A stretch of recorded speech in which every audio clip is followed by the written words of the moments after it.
இடத்துல ஒரு டால் யூனிட், ஒரு டால் கபோர்ட் மாதிரி எடுக்க போகிறோம். அதுதான் வந்து இது. ஸோ இந்த இடத்துல இது ஃபிக்ஸ் பண்ணுறது தான் இது. ஸோ இதுக்கு தான் பிளான் பண்ணிட்டு இருக்கோம். மேலே வந்து லாக் க்ளோஸ் பண்ணிடுவோம். ஸோ உங்களுக்கு பார்க்கறதுக்கு மேலே வந்து கீழே வரைக்கும் ஒரே மாதிரி யூனிஃபார்ம் தான். ஜன்னல் இருக்கிறதுனால இங்கே சிங்க் நம்ம வச்சுக்கணும். இதோட ஸ்மெல்லெல்லாம் நமக்கு வெளியே வரும்.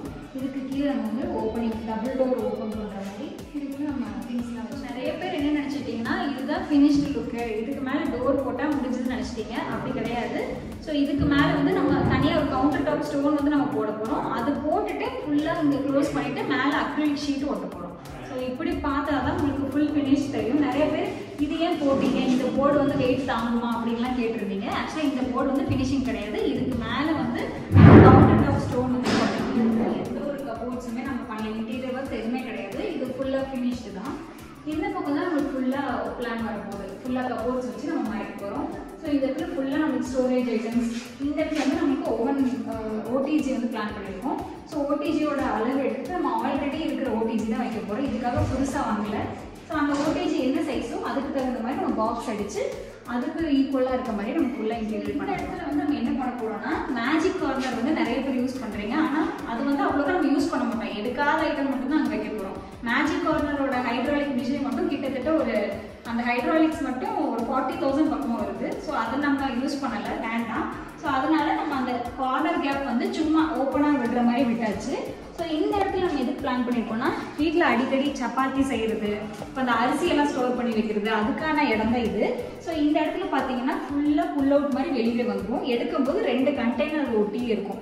ஒரு கண்டெய்னரில் நீங்கள் அரிசி போட்டுக்கலாம், இன்னொன்று வந்து மாவு வச்சுக்கலாம். இந்த மாதிரி வச்சுட்டு இதை ஃபுல்லாக வெளியே இருக்கும்போது நம்ம அந்த கேப்பில் உள்ளே வேறு ஏதாவது பொருள் வைக்கணும்னா கூட எதாவது எடுக்கிற பொருள் உள்ளே வச்சுக்கலாம். அதுக்கப்புறம் இதையும் வச்சுட்டோம்னா உங்களுக்கு பார்க்கறதுக்கு மேஜிக் வந்து யூஸ் பண்ணாத மாதிரியே தெரியாது. ஸோ நீட்டாக இது ஒரு காஸ்ட் எஃபெக்டிவ் வேன்னு சொல்லலாம். ஸோ இந்த இடத்துல பார்த்தீங்கன்னா இங்கே எப்படி டேண்டம் பாக்ஸ் வருதோ அதே மாதிரி இந்த டேண்டம் பாக்ஸ் நம்மள ஒரு ட்ரே மாதிரி இருக்கும். அவ்வளோதான். இங்கே வந்து ஒரு பெரிய 2 இது வரப்போகுது. மேபி நம்ம கட்லரிஸ் வச்சுக்கலாம், செராமிக் பாட்ஸ், எப்பயாவது எடுக்கிற பாட்ஸ், அது மாதிரிலாம் இந்த ஒரு கட்லரும் இந்த ஒரு இதுலேயும் ஸ்பேஸ்லையும் வச்சுக்கலாம். ஸோ இந்த இடத்துக்கு கீழே பார்த்தீங்கன்னா நம்ம ஸ்லைடிங் டோர் மாதிரி போட்டிருக்கோம். ஸ்லைடிங்லேயே வந்து ஆட்டோமேட்டிக்காக ஒரு டோர் மாதிரி அட்டாச் ஆகிடும். அது மாதிரி நம்ம கிரைண்டர் ஃபிக்ஸ் பண்ணிக்கலாம். ஸோ வேணுங்கிற டைமில் நம்ம கிரைண்டர் வச்சு அங்கேயே கீழே மாவு வச்சுட்டு ஃபுல்லாக க்ளோஸ் பண்ணி விட்டுட்டா உங்களுக்கு வெளியே எதுவுமே தெரியாது. 16x16 room. ஸோ இதெல்லாம் போடுறதுனால ரொம்ப வெளிச்சமாக இருக்குது. இப்போ இதெல்லாம் வந்ததுனால கொஞ்சம் இருட்டான மாதிரி ஃபீல் ஆகுது. இந்த ரூமுக்கு நாங்கள் 3 வென்டிலேஷன் பிளான் பண்ணியிருக்கோம். ஒன்று வந்து அந்த ஜன்னல், இது வந்து நம்ம வாஷ் பண்ணுறப்போ இது நம்ம ஸ்மெல்லாம் போயிடும். இன்னொன்று வந்து இவ்வளோ பெரிய ஜன்னல், இது வந்து 8x8 நினைக்கிறேன். ஸோ இவ்வளோ பெரிய ஜன்னல் கொடுத்தங்காட்டி இந்த பக்கம் ஃபுல்லாகவே நம்மளுக்கு வந்து வரும். ஐலாண்ட் இருக்கிறதுனால நம்மளுக்கு சாப்பிடும்போது வெளிச்சம் நல்லா இருக்கும். அண்ட் இன்னொன்று வந்து முன்னாடியே காட்டிட்டோம், இங்கே ஒரு டோர் இருக்குது. இந்த டோரை ஓப்பன் பண்ணோம்னா ஃபுல்லாக ஓப்பன் பண்ணிடும். ஸோ நிறைய வெளிச்சம் கிடைக்கும். அது இன்னொன்று வந்து இந்த இடத்துல நம்ம ஓப்பன் ஸ்பேஸ் கொடுத்துருக்கோம். இந்த இடத்துல நம்ம எதையும் வச்சு மறைக்க போகிறது இப்படியும் ஓப்பனாக தான் இருக்கும். இது ஓப்பன் கிளீன் ஹவுஸ், அதனால ஃபுல்லாக ஓப்பனாக இருக்கும். அதனால நான் ஐலாண்ட் பிளான் பண்ணியிருக்கோம். இதே வந்து ஒரு நல்ல லைட்டிங் இருக்கிற மாதிரி இருக்கும். நம்ம எக்ஸ்ட்ரா லைட்லாம் போட தேவையில்ல. ஸோ பார்க்கறதுக்கு சூப்பராக இருக்கும். இந்த இடத்துல வந்து ஃபியூச்சரில் நம்ம எப்பாவது டிஷ்வாஷர் தேவைன்னா இந்த இதை நம்ம கழட்டிட்டு டிஷ்வாஷர் உள்ள ஃபிட் பண்ணிக்கிற மாதிரி சைஸ் நம்மளோட ஹைட்டுக்கு ஏற்ற மாதிரி சைஸ் வச்சுருக்கோம். ஸோ யூஸ்வலி சைஸ் வந்து எப்படின்னா நம்மளோட சைஸுக்கு ஏற்ற மாதிரி வேணும். அப்போ தான் அது கரெக்டாக இருக்கும். இப்போ எனக்கு வந்து இதுக்கு மேலே ஒரு குக் பண்ணுறோன்னா இது பண்ணுறது கரெக்டாக இருக்கும். கன்சீல்டு ஸ்டவ் பண்ணுறதுனால இதுக்கு மேலே கொஞ்சம் ஹைட்டாக இருக்கும். நம்ம இதை வச்சு குக் பண்ணுறது கரெக்டாக இருக்கும். ஸோ உங்கள் ஹைட்டுக்கு ஏற்ற மாதிரி பிளான் பண்ணிக்கோங்க. ஸோ இங்கே நான் தான் ஆல்மோஸ்ட் குக் பண்ண போகிறேன். அதனால் என்னோட ஹைட்டுக்கு ஏற்ற மாதிரி நான் பண்ணியிருக்கேன். ஸோ இங்கே வந்து பார்த்தீங்கன்னா ஒரு சில ஐட்டம்ஸ் ஃபுல்லாக ஸ்டோரேஜுக்கு தான் நம்ம எவ்வளோ கம்பார்ட்மெண்ட்ஸ் கொடுக்குறோமோ அவ்வளோ கம்பார்ட்மெண்ட் இங்கே கொடுத்தாச்சு. ஸோ இதுக்கு வந்து ஒரு ஸ்பெஷலான ஒரு விஷயம் இருக்குது. நிறைய பேர் இந்த தோசை கல், சப்பாத்தி கல் இதெல்லாம் இருக்கும். ஸோ சப்பாத்தி கல்லாம் ஹேங் பண்ணிக்கிறதுக்கு இப்படி ஓப்பன் பண்ணால் ஹேங் பண்ணிக்கிற மாதிரி நம்ம பிளான் பண்ணியிருக்கோம். ஸோ இது ஒரு புது ஐடியா தான். இங்கே வந்து யூஸ்வலாக நம்ம கட்லரி ஐட்டம்ஸ் வைக்கிறதுக்காக டேண்டம் பாக்ஸ் தான் 3 டேண்டம் பாக்ஸ், இங்கே 3 பாக்ஸ் வந்து நம்ம பிளான் பண்ணியிருக்கோம். ஏன்னா நம்ம ஹாப் வரப்போகுது. ஹாப் வந்து நம்ம கன்சீல்டு ஸ்டவ் தான் பண்ணோம், வாங்கிட்டோம், ஆல்ரெடி வாங்கிட்டோம். ஸோ ஹாப்போட சைஸுக்கு ஏற்ற மாதிரி இந்த இடத்த வந்து போர்டை கட் பண்ணி அதை உள்ளே இன்சர்ட் பண்ணிடுவாங்க. ஸோ இதுக்கு கீழே நம்ம அந்த கட்லரி ஐட்டம்ஸ், பெரிய பெரிய கடாய் இதெல்லாம் வைக்கிற மாதிரி.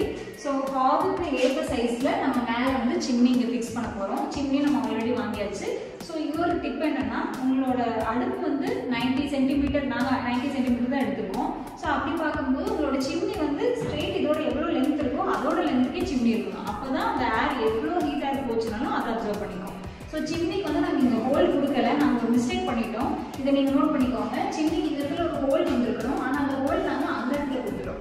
அது ஒரு மிஸ்டேக்கு. அந்த இடத்துல இப்போ நம்ம எப்படி பிளான் பண்ணியிருக்கோம்னா, இங்கே மறுபடியும் டைல்ஸ் ஒட்டினதுக்கப்புறம் இந்த இடத்துல ஒரு ஹோல் எடுக்க போகிறோம். ஸோ இந்த மிஸ்டேக் யாரும் பண்ணிடாதீங்க. ஏன்னா டைல்ஸ் ஒட்டினதுக்கப்புறம் டைல் ஓட்ட போடும்போது மேபி டைல் கிராக் ஆகிறதுக்கு நிறைய வாய்ப்பு இருக்குது.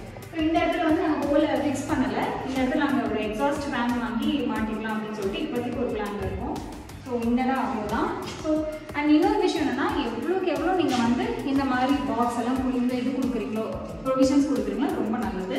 வேணும்னா இப்போ ஃபியூச்சரில் வந்து ஸ்டாண்ட் மிக்சர் எதாவது யூஸ் பண்ணுறோம், கிரைண்டர் எதாவது யூஸ் பண்ணுறோன்னா இங்கே வச்சு டேரெக்டாக இங்கே ப்ளக்இன் பண்ணிக்கலாம். மிக்ஸி இதெல்லாம் எவ்வளோக்கு எவ்வளோ நீங்கள் கொடுக்குறீங்களோ அவ்வளோ ரொம்ப நல்லது. அண்ட் இன்னொரு விஷயம் என்னென்னா, நம்ம வந்து வீடு கட்டுறதுக்கு முன்னாடி இருந்து கிச்சன் பிளான் பண்ணும்போது என்ன சொன்னோம்னா, அண்டர் சிங்கில் தான் வாட்டர் வேணும், அண்டர் சிங்க் மெத்தட் தான் நம்ம வாட்டரை ப்யூரிஃபை பண்ணணும்னு நம்ம நினச்சிருந்தோம். இப்போ வந்து நிறைய பேர் சஜஸ்ட் பண்ணங்காட்டி நாங்கள் ஆல்ரெடி முன்னாடியே வந்து இங்கேயும் ப்ரொவிஷன் கொடுக்குறோம்.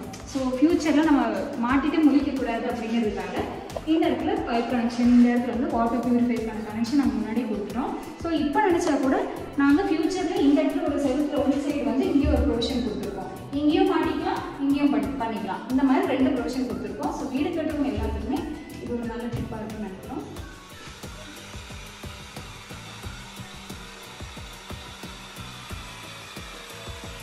ஷார்ட்ஸில் கிச்சன் இன்டீரியர் பிளான் பற்றி வீடியோ போடும்போது நிறைய பேர் இந்த ஒயிட் கலர் போர்டு என்னன்னு கேட்டிருந்தீங்க. இது வந்து ஒரு மல்டிவுட் தான்.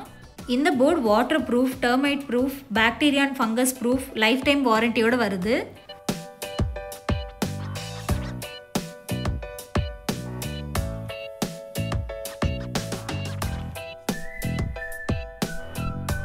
கிச்சன் புதுசாக பண்ணுறோமோ இல்லை ரெனோவேட் பண்ணுறோமோ அது ப்ராப்ளம் கிடையாது. ஸ்கில்டான லேபர் வச்சு பண்ணணும்.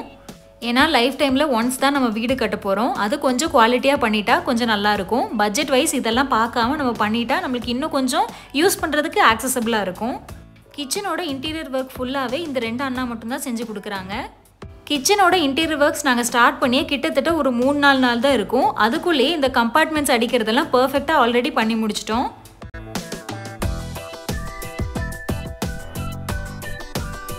இதுதான் அக்ரிலிக் ஷீட்டுன்னு சொல்லுவாங்க. இதை தான் நம்ம கிச்சன் கம்பார்ட்மெண்ட்ஸ் டோர்ஸ்க்கு மேலே நம்ம ஒட்ட போகிறோம். லுக் வைஸ் இது பார்க்குறதுக்கு ஒரு கிளாஸ் மாதிரி இருக்கும். இது வந்து 1.5 mm திக்னஸ் இருக்குது. அக்ரிலிக் ஃபினிஷ் போடும்போது கொஞ்சம் ப்ரைஸ் காஸ்ட்லியாக தான் இருக்கும். ஆனால் இது ஒரு கிளாஸ் ஃபினிஷில் இருக்கிறதுனால எந்த கரை பட்டாலும் நம்ம ஈஸியாக க்ளீன் பண்ணாலே போயிடும்.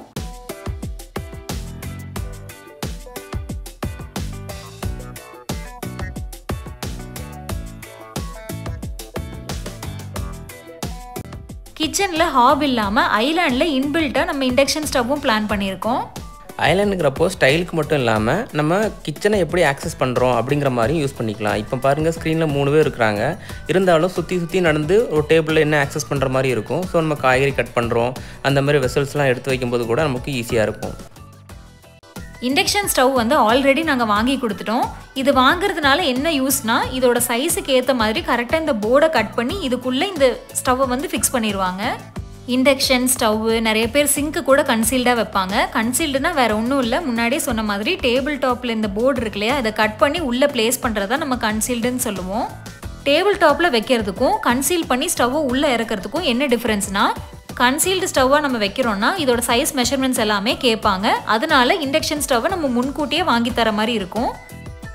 ஐலாண்டில் எங்களுக்கு இந்த இடத்துல தான் இண்டக்ஷன் வேணும்னு சொன்னதுக்கப்புறம் அந்த இடத்த அப்படியே மார்க் பண்ணி வச்சுக்கிட்டாங்க. நம்ம வீட்டுக்கு இன்டீரியர் பண்ண வந்து இந்த 2 அண்ணாவுமே ரொம்ப ஸ்வீட்டுன்னே சொல்லலாம். நம்ம என்ன கேட்டாலுமே உடனே எக்ஸ்பிளைன் பண்ண ரெடியாக இருக்காங்க. ஒரு ஐடியா எங்களுக்கு இந்த இடத்துல இப்படி தான் வேணும் அப்படின்னு நம்ம கேட்டோன்னா அதை அப்படியே எக்ஸிக்யூட் பண்ணி தராங்க. பொதுவாக கன்ஸ்ட்ரக்ஷன் பண்ணுறவங்களோ இல்லை இன்டீரியர் பண்ணுறவங்களோ நம்ம சொல்கிற ஒரு டிசைனாக இருக்கும், அவங்க செய்கிறது ஒன்றா செஞ்சு கொடுத்துருவாங்க. ஆனால் நம்மளுக்கு கன்ஸ்ட்ரக்ஷனும் சரி இன்டீரியரும் சரி நம்ம என்ன ஐடியா சொல்கிறோமோ அதுக்கு ஏற்ற மாதிரி அதை விட பெஸ்ட்டாக தான் பண்ணித்தராங்க. ஒயிட் கிச்சனுக்கு இந்த மாதிரி ப்ரொஃபைல் லைட் போட்டால் அழகாக இருக்குன்னு சொல்லி அதுக்கு ஏற்ற மாதிரி செஞ்சு கொடுத்தாங்க. கிச்சன் வாலோட ரைட் சைட் மட்டும்தான் நம்ம இன்டீரியர் பிளான் பண்ணியிருக்கோம். அதுக்காக தான் இப்போ கம்பார்ட்மெண்ட்ஸ் எல்லாம் செஞ்சிட்ருக்காங்க. இந்த கிச்சனோட இன்டீரியர் பிளான் வீடியோ உங்களுக்கு பிடிச்சிருக்குன்னு நினைக்கிறேன். உங்களுக்கு இதில் ஏதாச்சும் டவுட்ஸ் இருந்துச்சுன்னா கண்டிப்பாக கமெண்ட் செக்ஷனில் கேளுங்க.